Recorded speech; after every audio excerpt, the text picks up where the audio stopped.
innocent minds. If you refuse, how does she put it? Whatever it is that you refuse to, whatever will deal with you. Right? And that's where a lot of people are, So what do we do when we're looking at people and calling them stupid, calling them, you're ugly? It's a rejected part of ourselves. Okay? And I saw validation for this, for me as a Christian, from a lot of scriptures. And it helps me in so many ways. The second, because it ends with forgiveness, many people make the error of thinking this is a documentary about forgiveness. Forgiveness is just the icing on the cake. At the end of the day, the forgiveness is not even for others, it is first for self before it is for others. Like the Mexican guy said, he forgave his dad not for his dad. He forgave his dad for him. My biggest problem in life was my father. I couldn't move forward. I had to forgive my father. And then I realized that it was me that I hadn't forgiven. And I beat myself so much. And that is where the judgment and condemnation comes.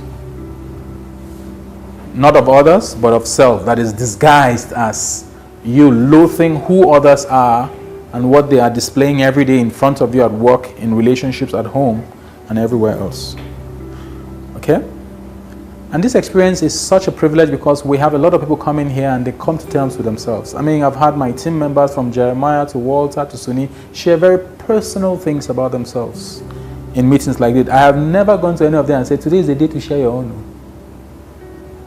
We have all come to the place where we're evolving, we're growing, we're healing. And every meeting helps us to heal better.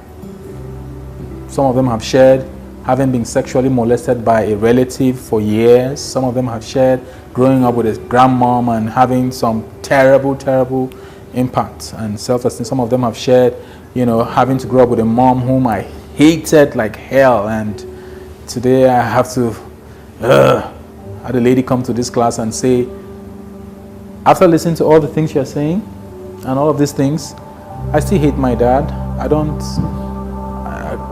can't forgive him. Up until you do that, for many of us, forgiveness is something that is intellectual. And we have to go beyond intellectualism. One day I came back to Lagos, because I used to come to Lagos and go back to do these trainings.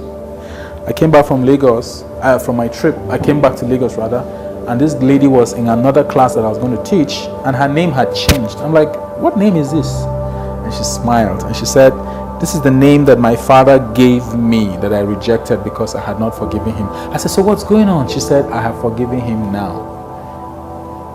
From someone who said, I can't forgive my father. And then you say to them exactly what you've heard Suni say to you all week long. You are exactly where you need to be.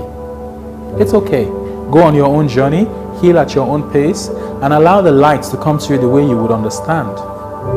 For different people, it's meant different things. Again, we'll give you this copy, not to go show your friends, because they are not ready for this kind of stuff. But for you to go watch it again and again and again and again, so that at your own time, 6 hours from now, 6 weeks from now, 6 months from now, 6 years from now, you will make your own appointment with destiny. Innocent mind.